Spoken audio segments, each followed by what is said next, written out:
අද අපි ඉගෙන ගන්න යනවා would you mind හරියටම භාවිතා කරන විදිහ. දැන් ඔයාලට පේනවා ඇතිනේ would you mind කියන එකේ තේරුම විදිහට තියෙනවා තරහ නැතුව අවුලක් නැත්තම් කියලා. හරි දැන් මේකට තව තේරුම් තියෙනවා. ඔයාලට මේ දේ අර කරන්න පුළුවන්ද? ප්‍රශ්නයක් නැත්තම් මේක කරන්න පුළුවන්ද? අන්න ඒ වගේ අදහස් තමයි මේ would you mind එකෙන් තියෙන්නේ. ඒ කියන්නේ සරලවම අපි polite විදිහට ඒ කියන්නේ ආචාරශීලීව යම්කිසි දෙයක් යම්කිසි කෙනෙක්ගෙන් අහද්දි තමයි අපි ඔය would you mind පාවිච්චි කරන්නේ. දැන් ඔයාලට පේනවා ඇති would you mind එක අනිවාර්යෙන්ම verb එක ing ස්වරූපයෙන් තියන්න ඕනේ. එතකොට තේරුම එනවා තරහ නැතුව අවුලක් නැත්තම් මෙන්න මේ ක්‍රියාව කරන්න පුළුවන්ද කියලා. නැත්තම් මේ ක්‍රියාව කරන එක අවුලක් නැද්ද? ඔන්න ඕක තමයි මේකේ ඇත්තම තේරුම. එහෙනම් අපි ඩයලොග්ස් ටිකකින් බලමු මේකේ හරියටම තේරුම කොහොමද තියෙන්නේ කියලා. බලන්න පළවෙනියට අපිට තියෙනවා would you mind repeating that? would you mind කියන්නේ එහෙනම් තරහ නැතුව කියන එක repeat කරනවා කියන්නේ අපි ආපහු යම් කිසි දෙයක් කරනවා කියන එක. එතකොට මම කිව්වා අනිවාර්යෙන් verb එක ing ස්වරූපයෙන් තියන්න ඕනේ කියලා. ඒ කියන්නේ අපි අනිවාර්යෙන්ම repeating කියලා තමයි කියන්න ඕනේ. එහෙනම් would you mind repeating that? ඒකේ තේරුම තරහ නැතුව ආපහු කියනවද ඒක කියන එක. මෙතනට තරහ නැතුව අවුලක් නැත්නම් ඒ වගේ ඕනම එකක් use කරන්න පුළුවන්. දෙවැනියට අපිට තියෙනවා would you mind moving over a bit? Okay අපි දැන් මේක පොඩ්ඩක් break down කරගමු. දැන් ඔයාලා දන්නවා would you mind කියන්නේ අවුලක් නැත්නම් තරහ නැතුව කියන අදහස කියලා.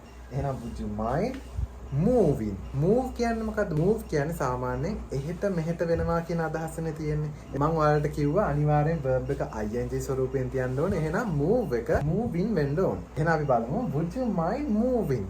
ඒ කියන්නේ තරහ නැතුව චුට්ටක් එහාට කියලා වගේ අදහසක් එනවා. හැබැයි මේ ඩයලොග් එක දැන් අපි කම්ප්ලීට් කරගන්න ඕනේ. ඒ කියන්නේ පොඩ්ඩක් එහාට වෙන්න කියලා අපි හදා ගන්න ඕනේ. over a bit කියන ටික අපිට අවශ්‍ය වෙනවා. ඒ කියන්නේ over කියන්නේත් අර moving over අපි එකට use කරනවා එහාට වෙනවද කියන්නේ. පොඩ්ඩක් කියන්න අපි භාවිතා කරනවා a bit. එහෙනම් අපි දැන් මේ ඩයලොග් එක සම්පූර්ණයෙන් තේරුම් බලමු. would you mind moving over? තරහ නැතුව එහාට වෙනවද? moving over a bit. පොඩ්ඩක්. මේ ඩයලොග් එකේ තේරුම ඒ විදිහට තමයි එන්නේ. ඊළඟට අපි තුන්වෙනි ඩයලොග් එක බලමු. would you mind helping me with this? දැන් ඔයාලා දන්නවා help කියන්නේ උදව් කරනවා. අවුලක් නැත්නම් උදව් කරනවද? ඒ කියන්නේ would you mind helping කාටද? මට. me. would you mind helping me? තරහ නැතුව මට උදව් කරනවද කියලා තමයි අපි ඕකෙන් කියන්නේ. මේකේ අවසානයේට with this කියලා අපි සාමාන්‍යයෙන් use කරනවා. ඒ කියන්නේ අපි මොකක් හරි දෙයක් ක්‍රියාවක් කරන ගමන් ඉන්නවා නම් අපි උදව්වක් ඉල්ලද්දි would you mind helping me with this කියලා අපි අර with this කැලක් use කරනවා.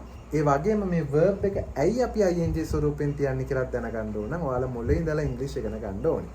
ඕකේ ලොකු කතාවක් තියෙනවා. ඒ කියන්නේ verb එක ing වෙනවා කියන්නේ, ඒ කියන්නේ verb එක ing ස්වරූපයෙන් තියෙනවා කියන්නේ ඒ verb එක අපි gerund එකක් විදිහට සලකනවා. ඒ කියන්නේ ඒ verb එක අපි noun එකක් කරගන්නවා. ඉතින් ඒක ලොකු පාඩමක්. ඔයාලා මුලින් ඉඳලා ඉංග්‍රීසි හරියට ඉගෙන ගන්න කැමති නම් අනිවාර්යෙන් මට message එකක් දාන්න. So that's all for today. Follow for more.